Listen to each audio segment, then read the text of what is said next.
Hello, everyone, and welcome back to another episode of Penguin Nonsense. I am your host, Edith, and it's another Monday. Once again, the year has gone by so quickly. We are already in November, or almost there. At least it'll be 2 days before, November starts by the time this episode airs. So it is just very. If you hear the crumbling on the background, it's also eating his cheeseburger. But it's been quite a ride. For those of y'all who do know or don't know, me and Jose have been on the journey of planning our wedding. We decided it to be real quick, real fast. So the last 3 months have been just very, very stressful. Very okay, plan this, plan that, and here we are. It's almost November. The wedding's almost here. So it's been a ride. I'm really nervous. I keep having these dreams where nobody shows up to the wedding because they give them their own dates. So it's this whole thing in my mind. It's just been very stressful. So that has been my last few weeks. Just thought I'd share a little bit of that with y'all. How that has been going. I hope y'all's week have been a lot better. But yeah, just a reminder, the year is almost over, and whether you did everything you wanted to do this year or not, I just want y'all to know that y'all did your best, and there's always tomorrow, and the year isn't over yet, so it's never too late to start. I know people like to think of oh, I have to start the beginning of the week, or I have to start the beginning of the month, or that kind of stuff. That it sets you at the beginning of everything. But something I've learned along the way is that you start whenever you want to start, whether it's the middle of the night on a Friday night, whatever you feel like. It's never the right or wrong time to start. You just start. So don't give up, guys. Keep pushing out there. The year isn't over quite yet, and I'm here rooting on from the sidelines. Like the little card from goes the Lightning McQueen one from Disney. He's like, Lightning McQueen. And he's just screaming at the sidelines. Cutest little thing. I'll be that person. So y'all keep going strong. And without making this a longer tangent, let's get on to our first story of the week.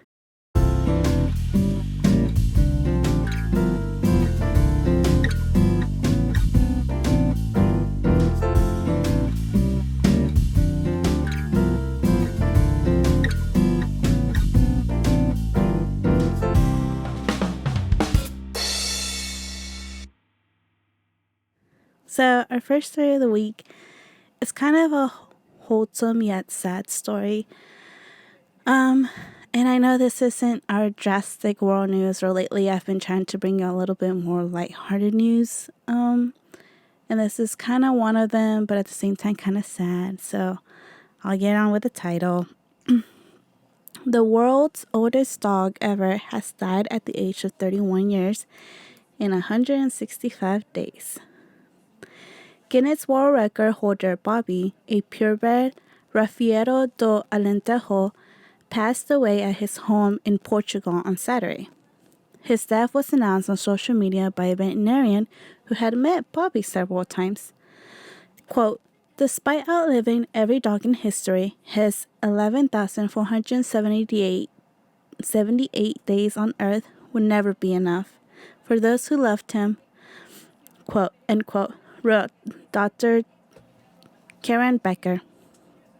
Bobby became both the world's oldest living dog and the oldest dog ever in February, beating an almost century-old record for the latter title. The previous older dog was an Australian Bluey who died in 1939 at the age of 29 years and 5 months. Bobby's grand old age was validated by the Portuguese government's pet database, which is managed by the National Union of Veterinarians. The identity of Bobby's successor to the title of the world's oldest living dog has not yet been revealed. So, Bobby lived his whole life with the Costa family in the village of Conqueiros near Portugal's west coast after being born with 3 siblings in an outbuilding. Leonel Costa, who was 8 years old at the time, said his parents, who had too many animals, and had put the puppies down, but Bobby escaped. Mr. Costa and his brothers kept the dog's existence a secret from their parents until he was eventually discovered and became part of the family, who fed him the same food they ate. Apart from the scare in 2018 when he was hospitalized after suddenly collapsing due to breathing difficulty, Mr. Costa said in February that Bobby had enjoyed a relatively trouble-free life and thought the secret to his longevity was the calm, peaceful environment he lived in. However, he had experienced trouble walking and worsening eyesight prior to his death. Bobby was not the only dog owned by Mr. Costa to live a long life. Bobby's mother lived to the age of 8. Bobby's mother lived to the age of 18, while another of the family's dogs died at the age of 22. So, hold up, guys. I felt like I had a sneeze there for a moment. But that is so cute that whatever this guy is doing, his dogs are obviously living the most amazing and happy life. And he said that he even had, while they were trying to keep the kids were trying to keep the dog a secret from the parents, that they were just kind of feeding him food scraps that, they had from their normal food. So I think that is just quite funny to me, honestly.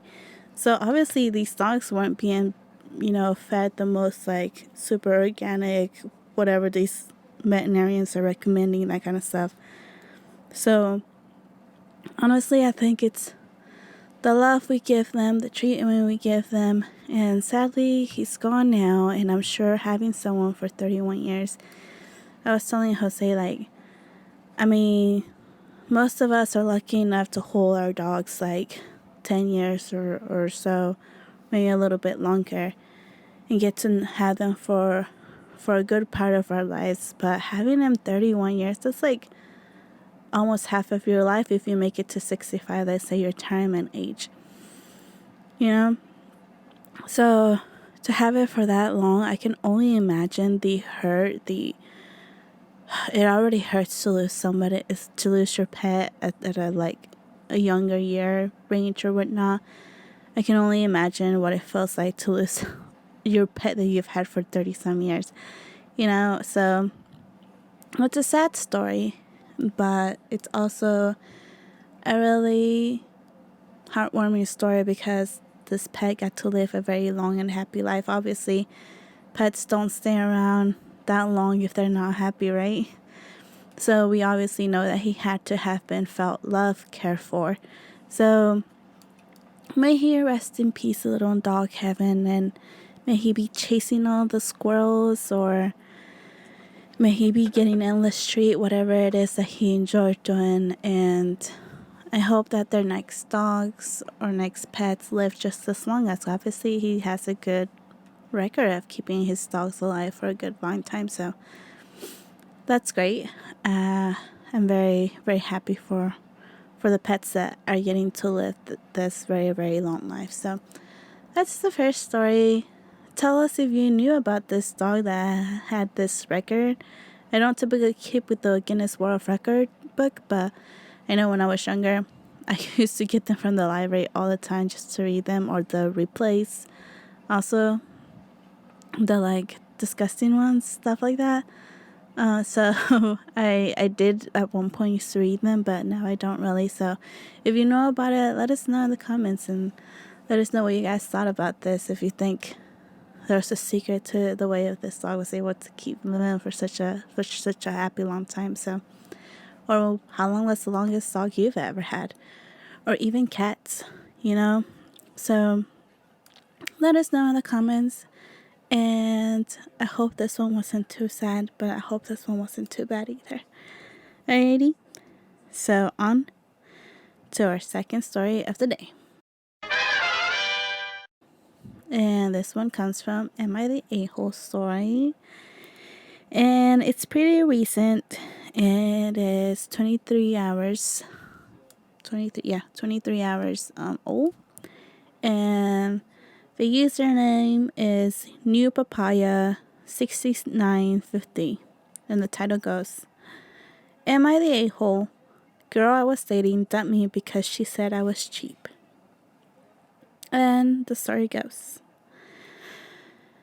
So, I've been dating a girl for about 3 months. We live about an hour away from each other. I thought it was going great, but today she ended it. She said that she didn't want to be in a relationship where she never gets treated or where it's 100% reciprocal. She said I came across as a cheap and she felt now that was a good time to end it. I have never considered myself cheap, so I was quite surprised about this. She never came across as wanted to take advantage of me. We split every dinner and every drink date. When we got a takeaway meal, I got it 1 week and she got it the other. When we did activities such as bowling or the cinema, she paid for those things because I drove to her town. I did most of the driving because I live in a small town with no real fun activities, whereas her town has loads of it. I didn't ask her to pay, she offered, and it seemed fair because I drove the hour and back. She mentioned that I never bought her anything, but we've been dating for 3 months. Why would I?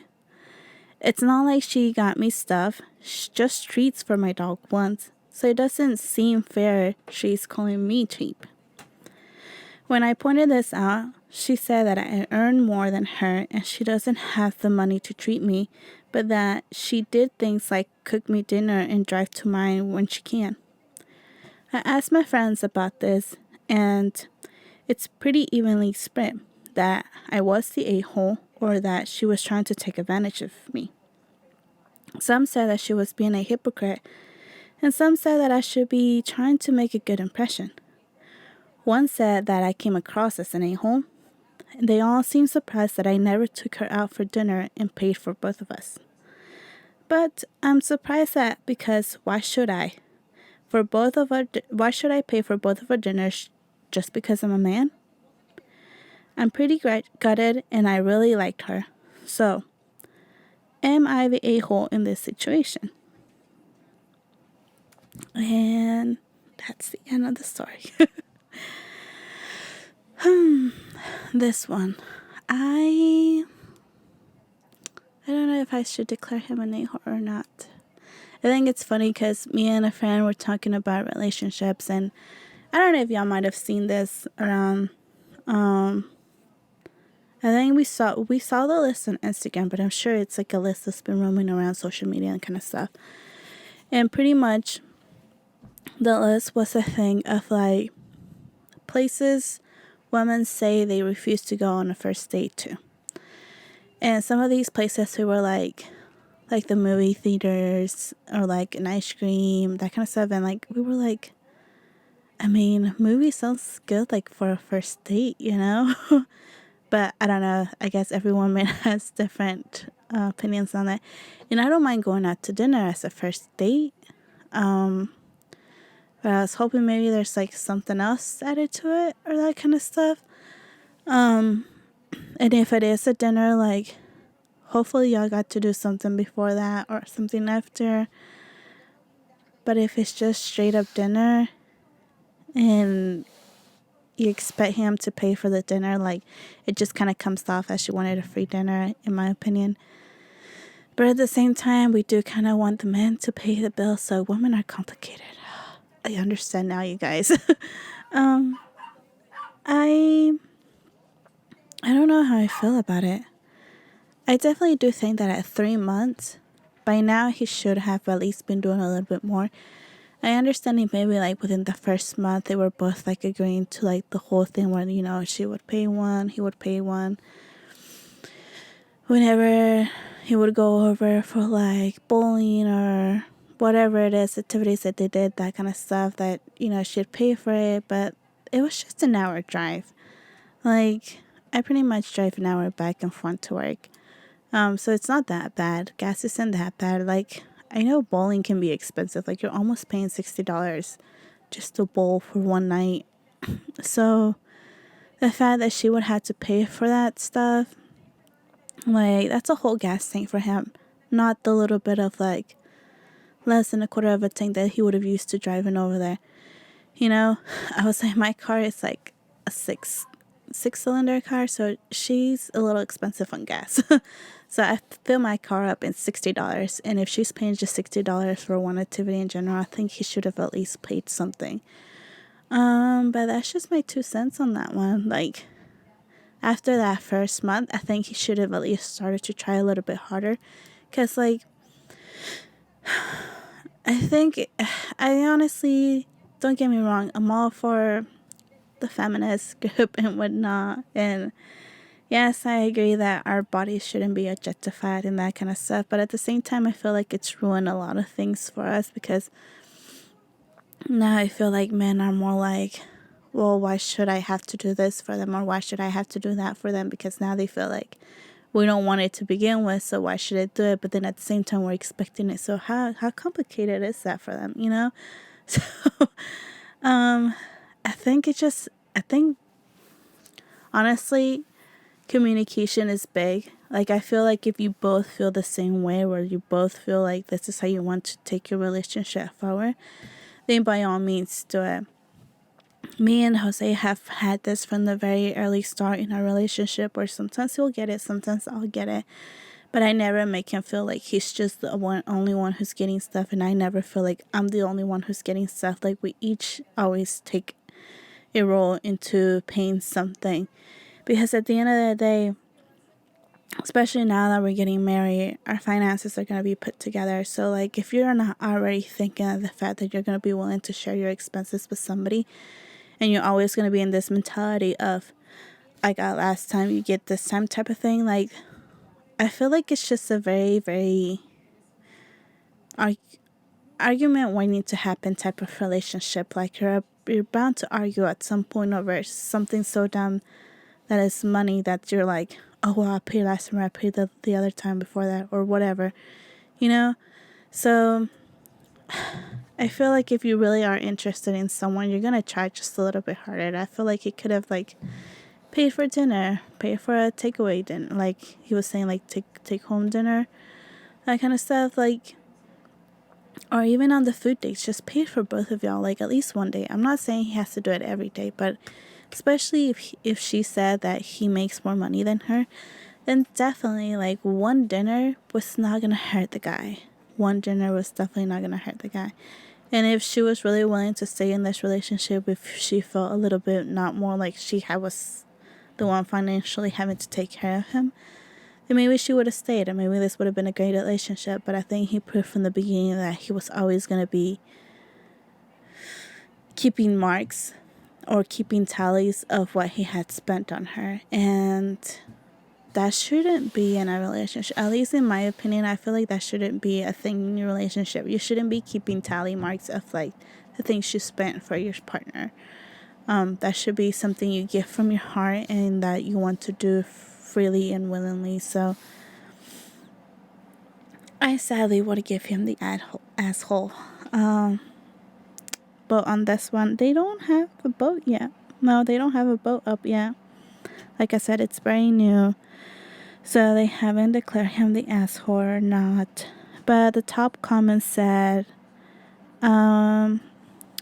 you paid for very little as per your information.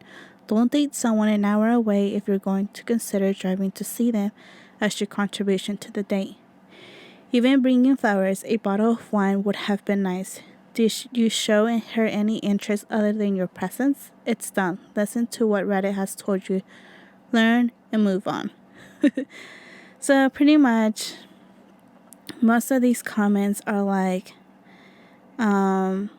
you could have treated her better. Someone posted, I treat my friends more than you treated your girlfriend. I think that was pretty accurate. Like, so everybody seems kind of like on the same page as us, or at least me, on this whole, like, he could have done a little bit more. So yeah, I think by the end of whenever this finally does get close to a thing, he really will be declared the asshole. So let us know what you guys think. What you guys consider on this. Like, do you think he was or wasn't? What do you expect after 3 months in a relationship? I understand that now a lot of the relationships are like, I'm seeing a couple of people and it's not like a set thing, but I feel like, at least maybe from the culture that I come from, any guy that I've ever dated, I haven't really pre-dated them. I have maybe like, we're talking, we're friends, we're cool, that kind of stuff. And then all of a sudden you realize that maybe you have a little bit more of feelings for that person. You're like, hey, I think, I have these feelings for you. Do you have these feelings for me, type of thing? And then from day one, we start that relationship. It's not like, oh, I had these feelings. You think you had these feelings too? And they're like, yeah. And I'm like, okay, let's try to get to know each other on that kind of level. And then we'll hopefully decide if we're girlfriend and girlfriend, boyfriend and girlfriend, girlfriend and girlfriend, or boyfriend and boyfriend, whatever your cup of tea is. But I feel like it comes down to that, like, I've always had my relationships that way, so I've always kind of like already knew the person by the time I decided to date them. So I knew kind of already knew what I was getting into. But maybe if you're coming fresh off, like just trying to see a couple of different people before you decide on a relationship, then I kind of understand maybe where you're getting from of like not wanting to pay for everything and that kind of stuff. So I guess I could see that side of it too, but I think maybe we would need more context on that. So definitely let me know what you guys think. Drop it in the comments, and I would be very interested because I feel like this one would come off very different from a guy's perspective than from a girl's perspective. So let me know what you guys think, okay? And so comes the last story of today. So this story, you guys are gonna hate me because I accidentally didn't copy the thing, didn't screenshot the title of the story, but it's essentially a 75-year-old man, yes, who has retired and now sleeps with cats. So I love this story. I need to be this man when I grow up, but let's get on with the article. It goes,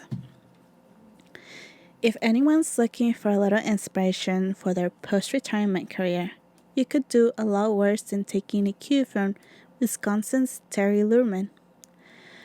The 75-year-old man is a volunteer at the Safe Haven Pet Sanctuary in Green Bay. His primary job, as it seems, is to take naps with various cats. Safe Haven's founder, Elizabeth Feldhausen, says that Luhrmann just walked in one day with a cat brush and an intention. He's been there for about 6 months, so Feldhausen said, quote, eventually we told him he was an official volunteer and he had to fill out our volunteer form, end quote. His typical day on the job involves him spending an hour snoozing on the couch with one cat. And then he'll wake up and move on and doze with the next cat. This job isn't paid, but Luhrmann evidently enjoys the work. Quote, we are so lucky to have a human like Terry, end quote, the shelter said on a Facebook post. Quote, Terry just came along one day and introduced himself. He said he liked to brush cats. Eventually, it became every day. He brushes all of the cats and can tell you about all of their likes and dislikes. He also accidentally falls asleep most days. We don't mind. Cats need this. Terry is a wonderful volunteer, end quote. The post has already received well in excess of 85,000 reactions on Facebook. And I thought this was the greatest story to end with because if there's anything I would want to do is fall asleep with cute little animals, okay? So I had seen a post where it was like, in Japan, there's straps for like to rock the pandas to sleep. And I thought it was so cute. I was like, I want to rock pandas to sleep. And now when I see those old men going and being able to brush cats and then sleep with them, I need that. I want to do that when I retire. That would really be my life goal. So now here I am looking at pet sanctuaries that I can volunteer at whenever I get old, and so I can go take naps with cats. Who knows if that volunteer place will let me even do that, but it's good to dream, right? So I'm just out here letting y'all know that if it's never too early to start thinking of what you want to do for your retirement. So if your dream is to sleep with the cutest little animals like dogs, cats, whatever, obviously the Sky Terry has made it happen, so you can too. Dream big. So that is all I have for y'all today. Take it from this guy. It's never too late to live out your dreams, even if it's sleeping with cats. I'm pretty sure that wasn't his dream, but he for sure does enjoy it. And the cats left him too. Like, there's pictures of him with like 500 cats around him. Okay, maybe not 500, but you get the gist. It's just a bunch of cats around him sleeping. So it's really cute. And enjoy your weekend. Enjoy your week. Enjoy the rest of the week. Y'all be safe out there. Take care. Don't do nothing too crazy. Nothing that I wouldn't do. I'm kidding. Y'all don't know me like that. But yeah, just be safe out there. All right, guys. I will see you again next week on our next episode. Bye. And cut. Kidding.